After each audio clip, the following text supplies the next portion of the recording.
everybody, and welcome to Storm Raids, and today I'm going to be talking about the books that I read in the first week of October. I read a lot of fun books, and I've read 8 books. All of them, except for one, were to the kid to middle grade range for the Halloween. I'm having a lot of fun with those books. It's just a lot of fun. It's kind of like relaxing. If I feel like my month is going to be filled with like relaxation. I've read a lot of big books and things like that this year, so I feel like I deserve it anyway. So, like I said, I read 8 books, and I have one adult book.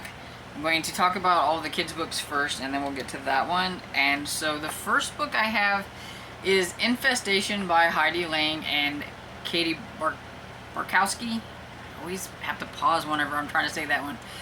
And this is the second book in a Whispering Pines series, and I still say that Whispering Pines, the first book, is probably my favorite creepy middle grade book that I've ever read. I loved it. And this one was not bad. I like this one, but just not quite as much as the first book.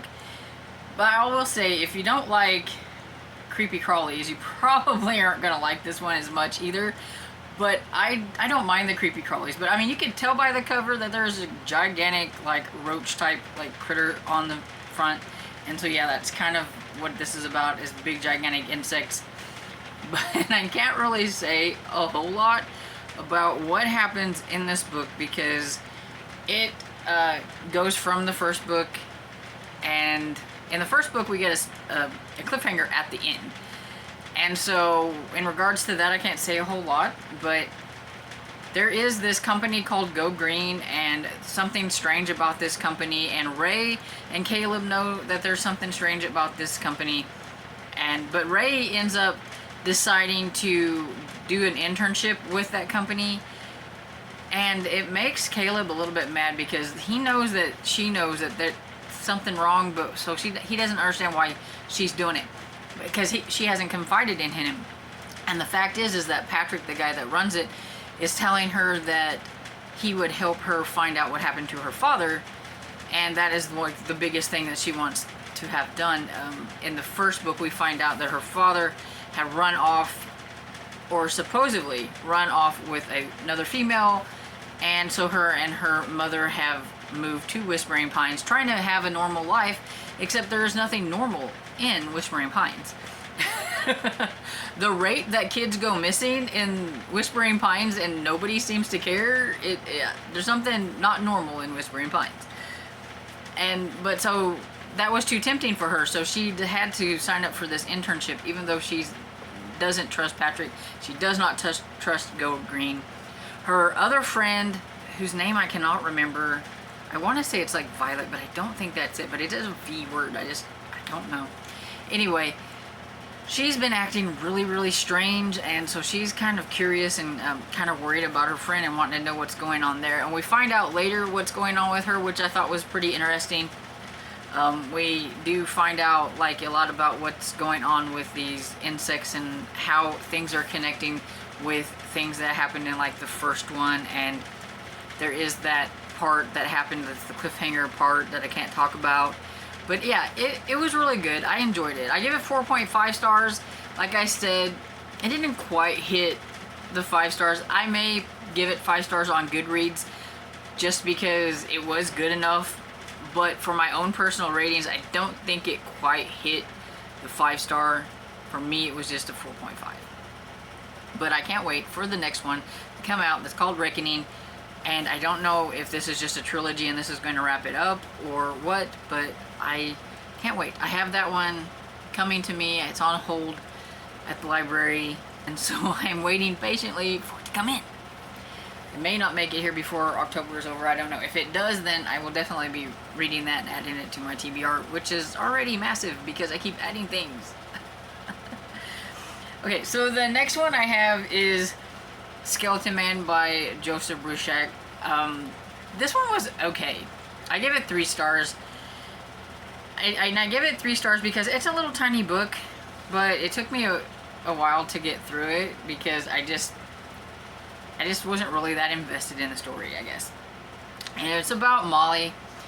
and her parents are gone missing, and she is going to end up having to live with an uncle that she does not know. And there is it's based on kind of, I'm guessing, this story that she talks about at the beginning for her dad, who grew up in the Mohawk Reserves of the Aquanazi. I cannot pronounce it, sorry. But anyway, it's Native American folklore about this skeleton man. And at the beginning you get this story about like how this skeleton man comes to be or whatever. And then it goes to the things that are happening with Molly. And like I said, her parents are gone.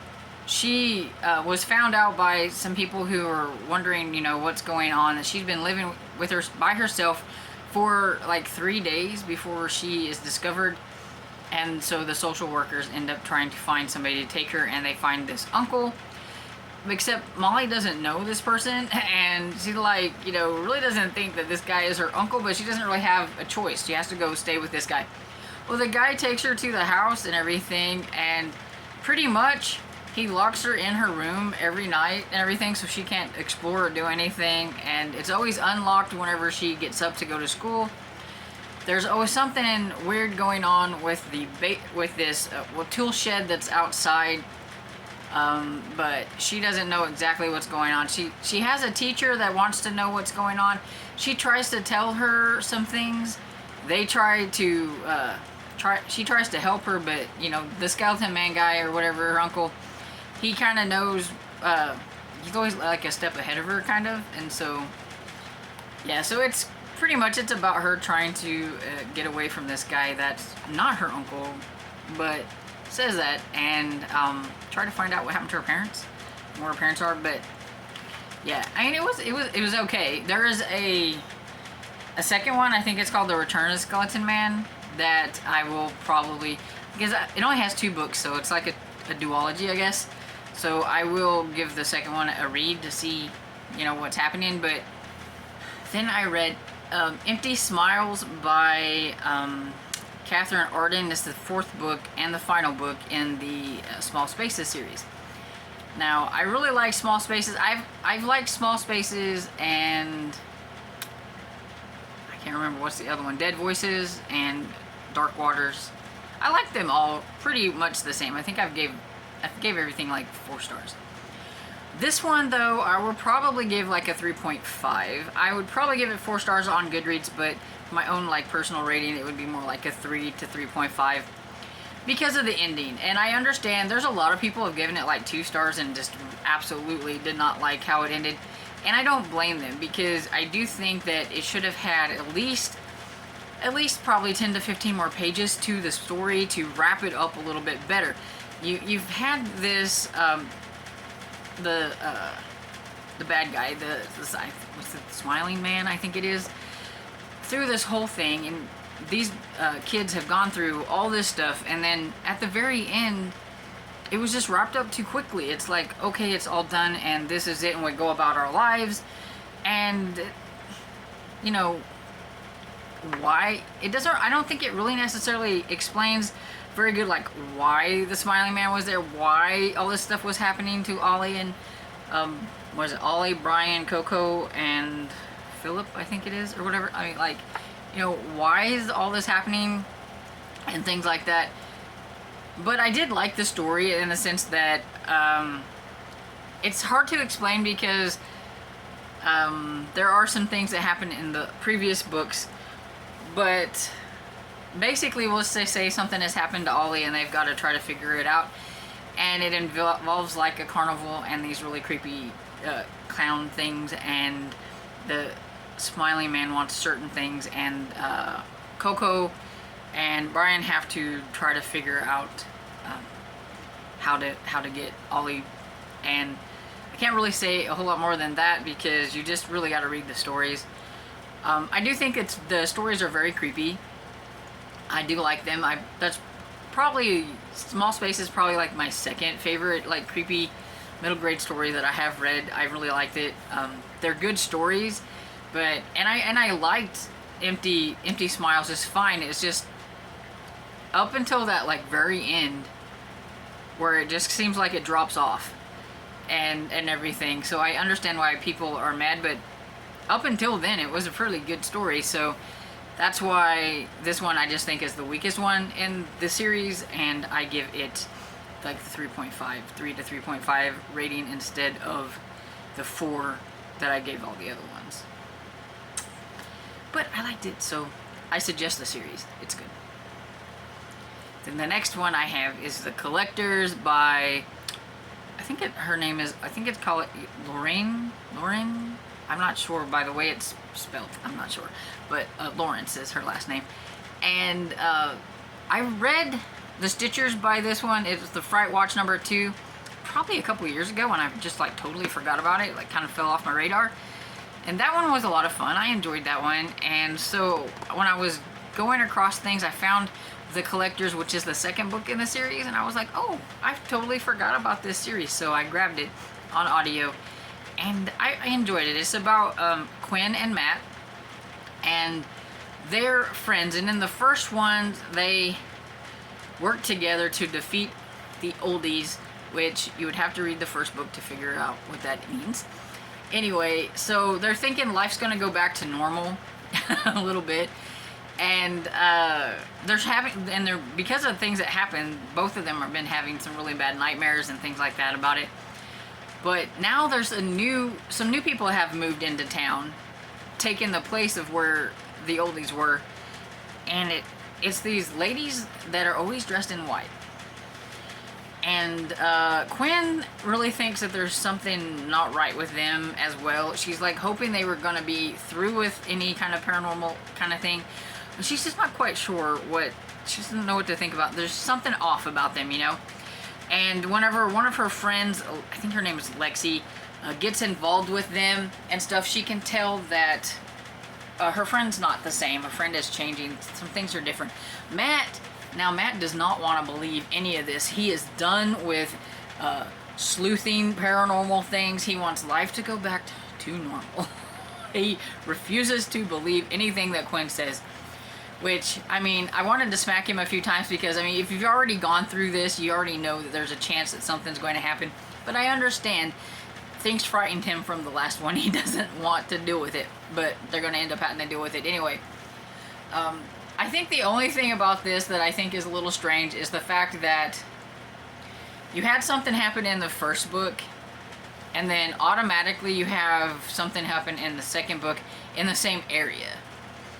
So like these creepy people moved into the same houses and there's something wrong with them. I thought that was a little odd. I mean, if it would have been in a different place in like the town, it might have been a little bit more believable, but I just thought that was kind of, I don't know. It was a little weird. But I like Quinn and I like Matt. They're a great duo. This one has, it was kind of cute because there's a little young love going on there. In the first one, they were pretending to be boyfriend and girlfriend because it was easier to explain why they were hanging out together because, you know, boys and girls, you know, and stuff, and, you know, cooties and things like that because they're middle graders. But they had to hang out, you know, together to solve what was going on. But they've never told anybody that they're not together anymore. So they're kind of saying that, you know, kind of together but not together. And so it was cute. That was cute. It wasn't too much. It wasn't over the top for like a middle grade story with a tiny bit of like a little bit of like, you know, young love type thing in it. Or, you know, they're, you know, thinking, you know, well, maybe Matt's not quite as bad, and you know, things like that kind of stuff. But I've read some where it was a little too over the top for a kid's book. This one, it was just sweet, I think, more than anything. But yeah, so I give The Collectors 3.5 stars because I did like it, and I might give it 4 stars on Goodreads. But I gave Stitchers 4 stars, and I like Stitchers better. So this one has to be knocked down to at least 3.5 because it just didn't have like the same quality. You know, it's like, you know, the first book most of the time is just always better, and the second book just doesn't kind of live up to it. There's the third book out, and so I do want to get to that one if I can. So I'm curious. And this one, it seems like the third book takes it's got different characters in it. And so that might work better if they're going to do a Fright Watch series or something and have maybe different, you know, it might make it a little bit more interesting than having the same thing happen to these two kids, like everything happened to them like next door or right next to them, you know. But that's just me. But I still recommend it. It was really good. And then Spirit Hunters by Ellen O is the first book in the Spirit Hunter series. It might be a trilogy, I don't know. There's 3 books out. And I've read this one before, but it had been a while and I could remember certain parts of it. So it stuck with me enough that I could remember certain parts of it. But I couldn't remember if I'd read the second one or not, and so I was like, I don't know if I read it. So I just went ahead and listened to this one again. And then I'm going to listen to the second one, which actually I started listening to it, and I'm like, this is really starting to sound familiar. So maybe I listened to the first 2 and not the third one, but I'm going to get through all 3 of them. That is my plan. And anyway, so the Spirit Hunters is about, I think it's Harper is her name. And she is, they've moved into this home, and there's just something strange about the home, and her parents are like, you're just, you know, crazy or whatever, you know, they don't believe. But her brother is starting to act really strange, and some strange things has happened to Harper in the past, but she can't really remember it very well. Like, she's getting these flashbacks, and they don't want her to remember. But because of the things that are happening to her little brother, it's starting to bring things back. And there is a malicious spirit in that house that has attached themselves to her brother, and she's going to have to figure out what's going on, and it kind of going to bring back what happened to her, and she's going to find out that, you know, she has the ability to chase away these spirits, because that's what her grandmother does, which is one of the reasons why her mother doesn't want her hanging out with her grandmother. But, you know, you gotta let them do what they gotta do, and she is going to be able to vanquish, you know, and things like that. And so it's just kind of her learning about this stuff that she has inside her and everything, and trying to save her brother. And it was really good. I liked it. And the second one, you know, it's going to be more of kind of the same and stuff, but she's going to have her, you know, all this new stuff that she's done. But I can't wait to get to that one, even though I'm pretty sure I have read it, because when I started it, some of this, I was like, yeah, I'm pretty sure this and this and this has happened. So, but I don't mind rereading it. It was kind of good. And I don't know if I said, but I gave it 4 stars. Then I don't know where I seen somebody reading this. I thought it was on my Discord. I thought somebody was reading it, or they said something, but then I couldn't find it. So I don't know exactly who put me onto this, but put it here where you can see it. Garlic and the Vampire by Bree Paulson is so fun. It is so cute. It is a graphic novel, and it's just a fun. It's got really nice graphics. Let's see. Let's get to some here. It's got really nice graphics, and there's the little garlic, and it was so cute. But anyway, got these little vegetable people, and I'm guessing that they are little vegetable people because they live with the witch, and so the witch has done something. But anyway, they harvest vegetables and all that stuff, and they sell them at, like, you know, for the townsfolk and all that stuff. And, you know, everybody acts like it's normal to be getting their garlic from a garlic and things like that. But then one day they notice that somebody has moved into the old castle or whatever it is up in the hills, and there's smoke. And they're afraid that maybe the vampire or something is up there. The vampires come back, because I'm guessing maybe there was one there a long time ago. Well, you know, who's best to go confront the vampire then? Garlic. So, but she's a scaredy cat kind of. She's like, I don't want to go do it. And it was just cute.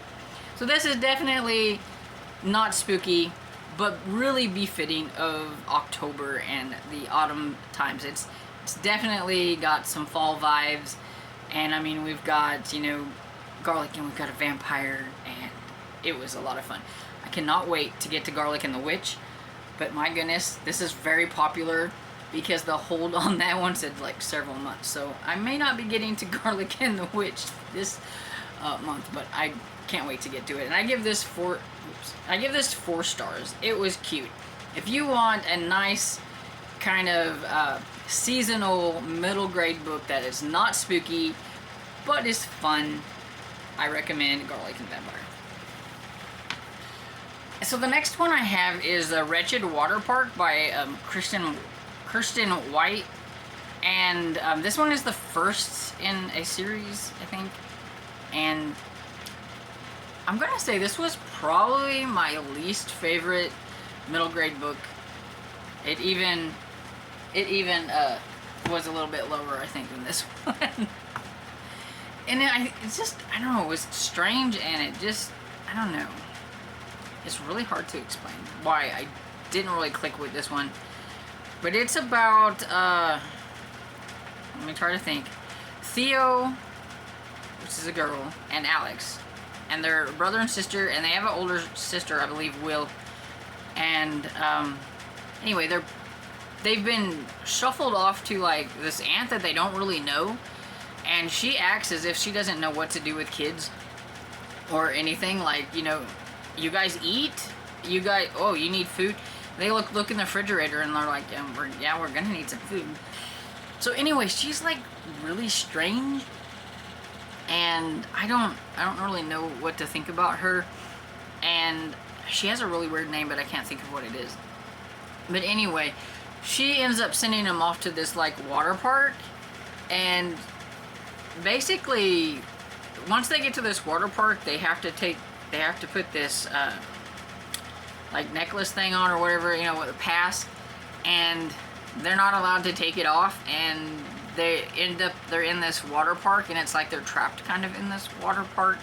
But it's not really a water park, because if you can see from the cover, it's got like oil coming down it or whatever. So it's a strange water park, and like there's nobody else really there. There's only a couple of different people there, but you know, they gotta try to figure out what in the world's going on there, and why their parents sent them to her, and where their parents are. And I don't know, I felt like there was a lot of information missing. I don't understand the aunt. Is she some kind of paranormal, or is she just really, really eccentric and strange? Why are the parents gone and not told their kids where they're at? And it seems like they had to, some of the stuff that they have to do, and I think it says in like the blurb that they have to figure out the clues to find out what happened to their parents, but that's not really explained. And I mean, they don't know that, and I don't know. It was just something about it that just didn't work for me. It just did not, I don't know, it just didn't come together. I felt like there was too many things missing.